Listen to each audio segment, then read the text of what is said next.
Assalamualaikum warahmatullahi wabarakatuh. Nama Farhalis binti Ahmad Fauzi, nombor metrik 057719.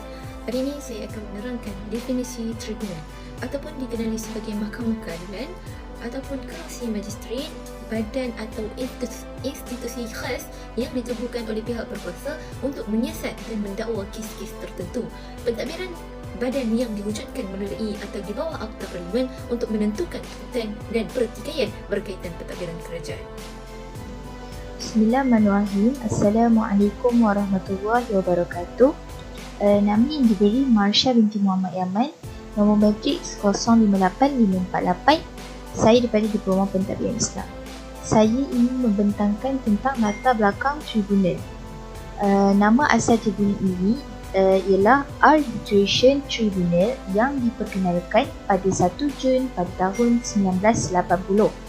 Ia merupakan sebuah agensi rujukan di bawah Suruhanjaya bagi perdagangan antarabangsa bangsa-bangsa bersatu. Arbitration Tribunal ini mengendalikan kes-kes pertikaian perdagangan antarabangsa bagi Asia dan juga Pasifik. Individu pertama yang mengetuai pusat tersebut ialah Yang Arif Datuk Zakaria Yatin dari Jabatan Peguam Negara. Seterusnya ialah sebuah institusi timbangtara tetap ditubuhkan dikenali sebagai Tribunal Timbangtara Kuala Lumpur. Tribunal Timbangtara Kuala Lumpur ini diasaskan oleh Yayasan Semai Foundation melalui Setiausaha Usaha Korporat dan Pengarah Pendidikan dan Khidmat Masyarakat, iaitu Yang Bahagia Datuk Munshi Muslim bin Yaakob sejak tahun 1980. Tribunal Timbangtara Kuala Lumpur ini bertindak sebagai pihak kuasa mentadbir dibantu oleh organisasi-organisasi berperlembagaan iaitu Dewan Perniagaan dan Perindustrian Kebangsaan Malaysia, National Council of the Justice of the Peace Malaysia dan Dewan Perniagaan India Malaysia. Assalamualaikum warahmatullahi wabarakatuh. Nama saya Aina Dihabiti Ismail Faizal, nombor matrik saya 057874. Hari ini saya akan menyambung subtopik kita yang seterusnya, iaitu kelebihan dan kekurangan tribunal di Malaysia. Kebaikan yang pertama iaitu mengendalikan tribunal lebih murah berbanding dengan mahkamah. Ini menyebabkan keuntungan bagi pihak kerajaan. Poin yang kedua iaitu mempunyai panel-panel yang berkepakaran tinggi seperti tafsiran cukai perkhidmatan sosial, perumahan dan lain-lain. Tribunal ini juga merupakan satu badan terasing daripada pentadbiran dan konsepnya lebih meyakinkan orang ramai atas keputusannya. Orang ramai lebih yakin terhadap keadilannya. Dan terakhir, tribunal ini membantu menyelesaikan kes-kes penganiayaan dan penipuan terhadap peniaga dan pembeli.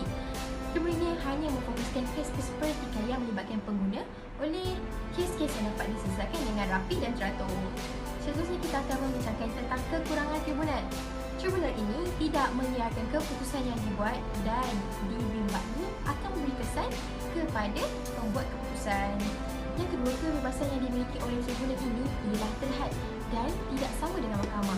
Sistem mahkamah ini sudah kita tahu dilindungi oleh perlembagaan, manakala tidak pada tribunal. Hal ini secara tidak langsung akan memberi kesan kepada keputusan yang akan dibuat. Terdapat juga ahli panel yang merupakan ahli pentadbiran dan keputusannya sedikit sebanyak akan menyebelahi jabatan. Akhir sekali, ahli-ahli tribunal kebiasaannya tidaklah begitu mahir dalam undang-undang pentadbiran. Secara tidak langsung, ia akan memberi kesan kepada pentadsiran statut dan keputusan berkait dengan undang-undang. Mereka akan memberi keputusan yang lebih cenderung kepada pendapat mereka sahaja. Assalamualaikum warahmatullahi wabarakatuh. Nama saya Kiki Nur Ibrahim binti Zulkifli, nombor matrik 057850. Baiklah, saya akan menyambung kepada fungsi-fungsi tribunal.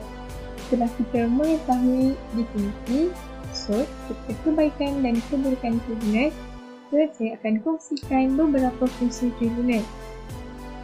Tribunal berfungsi untuk mendengar dan mengadili tuntutan-tuntutan pengguna yang dibuat di bawah Akta dan tertanduk kepada kerujukan Akta Perlindungan Pengguna 1999, Akta 599 secara bebas dan adil. Seterusnya, tribunal juga berfungsi sebagai satu forum alternatif kepada mahkamah sivil untuk pengguna membawa tindakan tuntutan penghujung terhadap penjual atau pengguna dan pemberi perkhidmatan untuk pembelian barang dan perkhidmatan untuk hal dan perkara yang diberikan di bawah Akta 599. Assalamualaikum warahmatullahi wabarakatuh. Nama saya Siti Zawiyah Asma binti Muhammad Lazim. Nombor matrik 057911. Saya akan membentangkan berkenaan tentang tribunal di Malaysia. Di Malaysia, penghakiman dalam sistem pentadbiran juga semakin berkembang. Badan dan pihak berkuasa yang bukan mahkamah tetapi menjalankan fungsi yang sama seperti fungsi mahkamah dikatakan menjalankan fungsi separa kehakiman. Di Malaysia ini juga dikenali sebagai tribunal pentadbiran dan tribunal domestik seperti lembaga tata tertib sesuatu persatuan, lembaga tata tertib pelajar dan lembaga tata tertib polis dan sebagainya. Ada kalanya sesuatu tribunal ini ditubuhkan di bawah sesuatu akta, maka akta itulah yang membuat peruntukan mengenai prosedur yang perlu diikuti oleh tribunal tersebut dalam membuat keputusan. Bidang kuasa yang dimiliki oleh badan-badan yang mempunyai kuasa penghakiman ini sangat luas dan banyak. Justru perlu ada kawalan yang baik agar tidak berlakunya penyalahgunaan kuasa ataupun melampaui bidang kuasa iaitu ultra bias yang diberikan kepada pihak-pihak yang membuat keputusan. Walau bagaimanapun, kawalan perundangan ke atas tribunal di Malaysia agak longgar. Hal ini kerana adalah Malaysia tidak mempunyai satu akta yang khusus dalam mengawal sistem tribunal yang ada. Keputusan hakim dalam kes-kes ini menunjukkan bahawa mahkamah mempunyai kuasa untuk campur tangan dalam keputusan tribunal sekiranya mempunyai asas yang kuat dengan memeriksa sama ada tribunal telah membuat keputusan dengan betul. Terdapat hanya satu ciri sahaja yang mempunyai persamaan dalam proses perbicaraan sesuatu tribunal iaitu pematuhan kepada prinsip keadilan asasi dalam proses perbicaraan di bawah kawalan kehakiman yang merangkumi dua elemen penting iaitu hak untuk membela diri dan juga tiada pilih kasih. Auzubillahi minasyaitonirrajim. Bismillahirrahmanirrahim. Assalamualaikum warahmatullahi wabarakatuh. Saya Sufiasan Sabila binti Idris, nombor matrik 057879 daripada Diploma Pentadbiran Islam semester 6. Hari ini saya akan menerangkan berkaitan dengan prosedur tuntutan tribunal secara dalam talian. Sebelum tu sedikit sebanyak info berkaitan dengan tuntutan tribunal ini adalah tuntutan tribunal ni kita ni tidak boleh menggunakan peguam. Di mana kita uruskan semua sendiri. Kita tak guna peguam dan tidak boleh tuntutan tu tidak lebih daripada RM25,000. Baiklah kita mula. Pertama kita buat laporan secara dalam talian di dalam masa sawang KPDN KK tribunal itu sendiri. Seterusnya kita log masuk dan mendaftar akaun. Kedua, kita baca terma dan syarat seperti biasa dan kita kena isi maklumat peribadi kita sebagai pihak penuntut dan maklumat pihak penentang. Ketiga, kita perlulah tunggu surat perbicaraan kes daripada tribunal sampai ke rumah pihak penuntut iaitu ke rumah kita. Bila dah sampai tu, pihak yang menuntut ni perlu menyerahkan borang satu kepada pihak penentang. Kat sini borang satu tu kita kena buat dua salinan iaitu satu kita simpan dan satu kita kena serahkan kepada pihak penentang. Macam mana kita nak serahkan borang tu? Ada 3 cara, melalui serahan pos, melalui serahan tangan sekiranya pihak penentang ni memberi kerjasama dan serahan tangan sekiranya penentang tidak memberi kerjasama. Melalui serahan pos ni kita memerlukan kad AR iaitu kad akuan terima di mana itu adalah bukti bahawa pihak penentang ni dah menerima borang satu. Serahan tangan sekiranya penentang memberi kerjasama ini mudah bila rumah pihak penentang tu dekat kita ke ataupun pejabat pihak penentang tu dekat dengan rumah kita, kita boleh terus pergi ke sana dan memberikan borang satu kepada mereka. Dan dalam masa sama tu kita kena mencatat pukul berapa, bila, hari apa semualah ketika kita menyerahkan borang satu tersebut. Seterusnya serahan tangan sekiranya penentang ni tidak memberi kerjasama. Inilah masalahnya kan bila dia dah tipu kita lepas tu tak nak beri kerjasama pula tu. Kita ni boleh tinggalkan borang satu tu dalam peti surat pejabat tersebut ataupun kita tinggalkan dekat pejabat tersebut. Kemudian kita ni pergi buat akuan sumpah. Okey. Lepas tu surat akuan sumpah tu kita kena simpan dan bawa ketika sebutan kes di mahkamah nanti.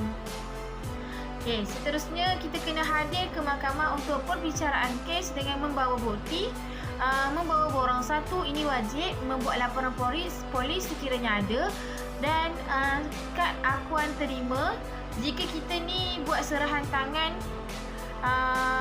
penentang memberi kerjasama, ataupun kita bawa akuan sumpah ni kalau penentang tidak memberi kerjasama. Okey. Nombor 6, kemudian kita kena tunggu selama 2 minggu untuk perbicaraan kes kedua bagi menunggu pihak penentang ni mengemukakan borang 2 sekiranya ada. Borang 2 ni adalah kegunaan bagi pihak penentang sekiranya pihak penentang ni nak menafikan kita punya tuntutan tu, nak menafikan tuduhan kita dekat dia. Sekiranya dia nak menafikan lah. Okey. Seterusnya nombor 7, hadir ke mahkamah untuk perbicaraan kes yang kedua. Mahkamah akan memberikan award tribunal kepada penuntut di hujung perbicaraan nanti. Dekat sini, kalau pihak penentang tu hadir ingin membela diri, dia kena bawalah borang 2 tu. Tapi kalau pihak penentang tidak hadir, hakim akan serta-merta memihak kepada kita pihak penuntut ni. Okey. Kan tadi saya dah kata hujung sekali hakimnya akan bacakan tuntutan dan berapa amount yang pihak penentang ni perlu bayar kepada kita dan berapa lama tempoh yang diberikan kepada pihak penentang untuk menyelesaikan tuntutan tersebut. Okey, kat sini award, fungsi award adalah surat. Award ni adalah surat rasmi arahan bayar semula kepada pihak penuntut. Okey, award tu juga hendaklah diberikan kepada pihak penentang secepat mungkin, sama ada dengan kaedah pos daftar ataupun serahan tangan. Okey, sekiranya pihak penentang ni gagal untuk mematuhi award selepas tempoh 14 hari, tarikh award itu, pihak penuntut ni hendaklah membuat aduan kepada ketua cawangan tribunal mengikut negeri masing-masing. Sekian daripada saya. Terima kasih. Assalamualaikum warahmatullahi wabarakatuh. Nama saya Puteri Nur Balkis binti Mat Razi, nombor matriks 057852, dan saya akan menerangkan tentang kes-kes yang lazim dirujuk kepada MATE, iaitu Malaysian Arbitral Tribunal Establishment atau Establishment Tribunal Timbantara Malaysia. Antara kes-kes yang lazim dirujuk kepada MATE iaitu yang pertama, pertikaian mengenai kes-kes jual beli seperti rumah, kenderaan, tanah dan harta pusaka, franchise, hutang piutang atau pinjaman kecil. Yang kedua, pelaburan di dalam suatu syarikat atau tabungan yang menimbulkan pertikaian. Yang ketiga, kontrak perjanjian sama ada perkongsian, pembuatan barangan, pembinaan jalan raya, jambatan, bangunan dan infrastruktur termasuklah perladangan, komoditi, pengambilan alih, gadaian, sewaan premis atau kediaman, perkhidmatan telekomunikasi dan pemborongan. Yang keempat, masalah pembahagian harta pusaka, wasiat, hal kekeluargaan, masalah kepenggunaan dan lain-lain. Yang kelima, tuntutan hak cipta atau harta intelek baik dari segi muzik, teknologi, logo dan sebagainya. Seterusnya, tuntutan insurans atau pempasan pekerjaan akibat musibah atau kecuaian orang lain.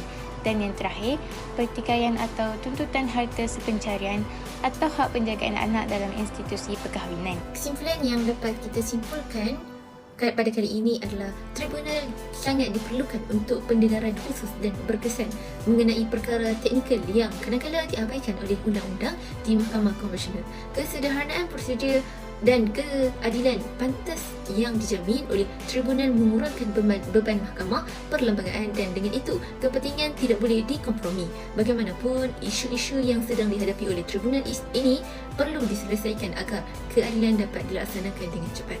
Sekian, terima kasih.